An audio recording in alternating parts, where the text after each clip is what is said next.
Hey guys, wanted to do a comparison video for you on a Spyderdco Para Military 2 and a Spyderdco Para Military 2 knockoff. Now these are both the same configuration as it were. Black blade, camo G10 handles. One's made in Golden, Colorado, and one is made in China. So I'm going to just on this video show you some ways to tell the difference. A little bit of an opinion on some differences in quality and how close they got it. Essentially, the one on the right is my personal Paramilitary 2. The one on the left is the Chinese knockoff. A friend of mine ordered it. He had seen me carrying my Paramilitary 2 for quite some time. Of course, the Spyderdco is $165, and you can't get them here in Canada for the most part. I mean, like, I'm sure you could get one through the border. There's nothing restricted about it, but they're just so hard to find, especially in this config. And for the sake of $30, he decided he wanted something that was similar, and he's a little less concerned about branding and stuff than I am. I'm definitely a Spyderdco fan for sure, and he had never owned a Spyderdco, so this was kind of his first dive into the style. I'm sure I could probably convince him to buy a Spyderdco after this, but he's actually pretty happy with this knife for $30, so I could be wrong. He might be happy just to stay there. So yeah, let's dive in, and I'll show you some of the differences here and how you can spot a Chinese import, knockoff or clone, whatever you want to call it, of the Spyderdco Paramilitary 2. So right off the bat, you can see they're definitely supposed to look the same, and they are close. Now, Spyderdco explains that all of their camo is going to be different, as these are cut out of big sheets of G10, and no two patterns are the same, where they're digital randomized patterns. So you might be able to say, oh, well, of course this one's lighter because it's at a different part of the sheet. But if you actually look at it, you can see it's a different type of G10. You can see the weave in it a lot more. I don't know how well I'll be able to. There we go. You can see the squares. Little, I don't know, 1/4 inch squares or so, going both ways. I don't know how well you can pick that up. There's none of that on the actual real Spyderdco one. It's a very smooth finish. Not smooth, sorry, but uniform finish. There's no checkering other than the texture on the G10. As far as the texture goes, this is not, and again, this is the actual Spyderdco, it's not aggressive G10 to start with. Okay, it's, if we bring in, say for example, the Ontario Rat 1 folder, this is aggressive G10, really grippy, really aggressive. Another one with some fairly heavy textured G10, Gerber Propel downrange, nice and aggressive. Cold Steel makes really aggressive G10 on their, for example, their Recon 1 series. This isn't, okay? It's nice. It's a nice texture. It's a nice feel, and it's grippy, but it's still a bit smooth. This is even smoother. A little more rounded on the edges. The Spyderdco actually has a harder edge on the top. This corner right here is more rounded on the clone, to the point that you can see on the Spyderdco where the fastener has some G10 before you get to the edge. There and there. Nice uniform gap for the fastener. And if you look at the clone, it's actually run up onto the edge. the fastener is actually, you can feel the bump when you go over it. You can feel that it's right out on the edge. This one here is actually even further.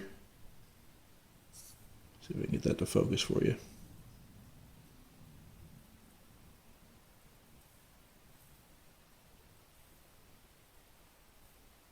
Maybe not. Then anyway, there. If I hold it this way, you can see that there, the fastener goes right over onto the rounded part of the edge. A little less precise in its placement. You can feel it. You can feel a little bit of the G10 being mushroomed out or pushed out by the fastener going in there. It looks like the hole was a little small. They pushed it in anyway, and it expanded the G10 just a bit. Not the end of the world, but it's a difference. As we look at, you see here, I'm just looking at the pocket clip holes. Look very similar. We get up to the lock, and of course these are both Spyderdco compression locks. I've seen some Paramilitary 2 knockoffs that come with a liner lock, which it's not a Paramilitary 2. It's got a liner lock. It needs to have the compression lock, which this does. I've also seen some that don't have this little bit of jimping right at the top, which, I mean, it's sunk in below the G10 on both. Don't get me wrong. That's the same on the actual Paramilitary 2, but it does grip if you get up on it. So they kept the same lock configuration, which is good. You can see on the clone, this cutout is a little elongated. It's a little bigger than the Spyderdco one, as well as it has a hard corner right here. There's a definite change, whereas here it's flowing and well rounded. But close. I mean, they kept that very true to what it's supposed to look like. If we look at the actual lock itself, you can see it's a sharp edge on the front end of the compression lock here on the knockoff, the clone, whereas on the stainless lock up here, it's nice and rounded on both ends of this stainless piece. Of course, it is raw stainless on the Spyderdco, and on the clone it's steel. I mean, it may be stainless, but it's all coated black. Not really sure what the material is they're using for the liners. But if we actually take a look, even the standoffs are bare stainless on the Spyderdco, and they're black coated on the clone. Just grab the flashlight here and show you the liners if I can. Might be a bit bright for this. There we go. You can see the liners, same deal. They're black coated inside the clone, and they're stainless in the Paramilitary. Also, I'm noticing right now, this back section, I'm not going to be able to show you with the light very well, but I'll explain anyway. Inside of the liners are skeletonized here on the side, as well on the clone, but they have a large skeletonized section here. The whole side of it is milled out, but on the clone it's solid black in there. It's all steel. It's not skeletonized as much. It's probably going to affect weight a little bit, and I apologize. I don't have a light enough scale for this type of thing, so I can't really give you any definites on weight differences, but that could potentially cause some difference in weight. Let me see here. Speed. Spyderdco, no question, it's fast. Really quick to close with the compression lock or open. Of course, thumb deployment, finger deployment, index finger, whatever you want to do. Easy to open, really smooth. This one here has more friction, but still opens well. A little stiffer to close. Finger deployment's good. Good. And it definitely still snaps out there. Now, my friend may have his pivot point a little tighter than I do. Not sure. I believe this still has the bronze phosphor bushings. I might be lying to you here. Let me take a look.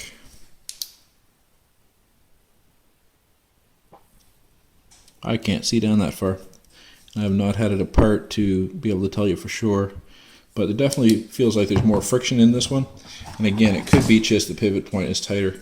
It's got some side-to-side blade play.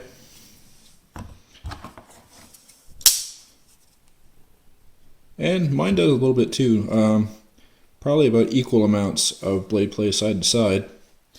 So what that tells me is we're probably pretty close on the tightness, but the Spyderdco still seems to be smoother, apple for apple. Same as we're comparing equal amounts of data here. Like I said, blade play is about the same, but this one definitely is smoother at this time. I know this has got a fair bit of use into it. This has what they call a titanizing coating on the blade. This black coating, this is what the Chinese site called it, was titanizing. Of course, Spyderdco, it's DLC, diamond-like carbon coating. I can definitely speak for the DLC. It's held up really well. This is not my only Spyderdco with it. Very impressed. And I know that my friend who owns this clone uses it frequently. And this coating is still there. It's still good. You can see it's got some wear into it, as it should. But it's holding up. There's definitely... when I first saw it, it had a lot more sheen to it than this. Which made me worry that it was just pretty much painted on and was going to come off like an Ontario Rat 1, just a regular paint coating. But I'm now of the opinion that it's a decent coating. It's got more sheen to it than the DLC. I don't know if you can see that at that angle, or if I can make it better to see. Yeah, you can see the DLC is almost a little more gray. The titanizing is black. Positive, negative, whatever you think, guys. That's a matter of opinion, which you like better. I'm still going to trust the Spyderdco coating a little more, just where it's bound to be a little higher end. But yeah, the Spidey hole is just a hair bigger on the actual Spyderdco. I can see the Chinese rim the whole way around. So this is a 14 mil hole. That's probably a 13. Again, just a data point that may or may not matter to you. What do we got here? Markings. You can see the Spider logo here. It's nice and shiny on the Spyderdco. And this has been well used, this knife, guys. Spyderdco CPM S30V. Of course, Golden, Colorado, USA Earth, and the designer's markings. And as we get into the Chinese version, of course the Spider's still there, but it's not, it doesn't shine. It's almost just like it's stamped on and not etched into it. Same as all the others. It just looks like it's kind of painted on there. I don't know how well you can tell from here, but there's definitely a... See, you don't get the reflection out of the knockoff that you do out of the Spyderdco. On the other side, of course, Golden, Colorado, USA Earth, which is not, but that's, I guess, part of the deal with the clone. Of course, it also says CPM S30V. And in the listing, when you look it up, it says marked S30V. They're making it pretty clear that it's a marking of that. It's actually 9CR18 MOV, Chinese steel. Here's what it's made of. So just they don't really try to hide that it's not S30V steel on the knife, but obviously dimensions wise it's going to be pretty much the same as I line them up. I hadn't actually lined them up as of yet till just now,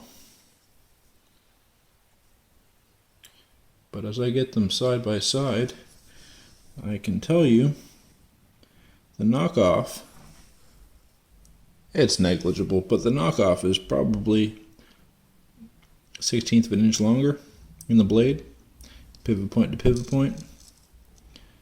And you can see the, speaking of the pivot points, you can see the difference in the quality of the actual hardware. The stars are much easier to define on the actual Spyderdco. Likely softer fasteners, I'm sure, is what's going on there as well. Pocket clips look identical. I've got a little more wear into mine. The black coating is still holding up on the clone compared to my Spyderdco, but yeah, they're exactly the same shape. Really close. So yeah, it's when you're looking at these,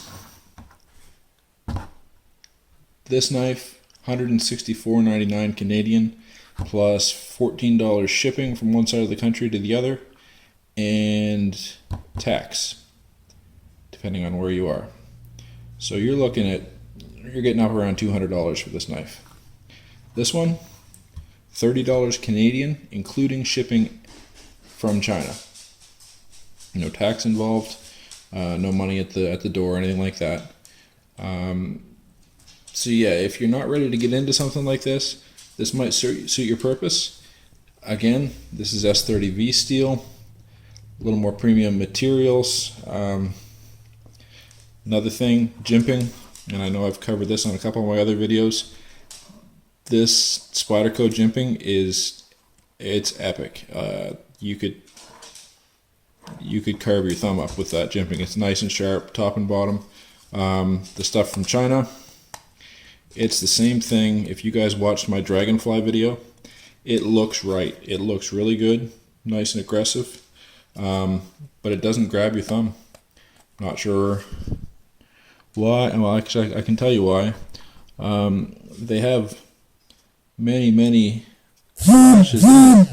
It's nice and aggressive, but maybe there's too many, and then a little too much paint or coating on it, that it's got them being too close together, and it just makes them smooth.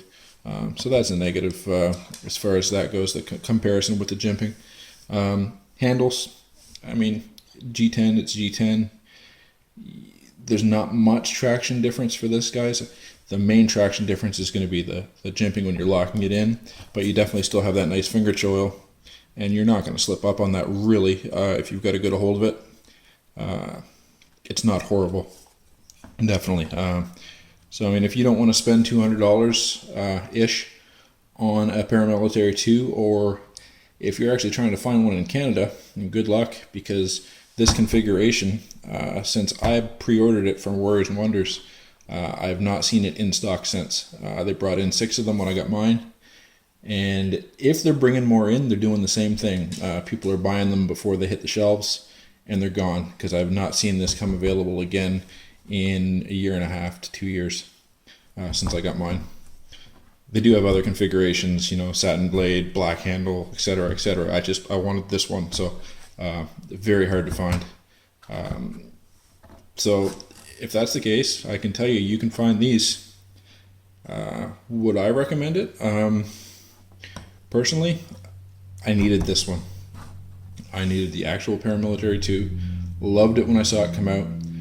Watched a few review videos on it and just thought it was epic, so I had to go with the real thing. But you guys decide. Let me know if you have any questions. If I can answer anything for you, I'll be happy to. Just leave them down in the comments or send me a message. And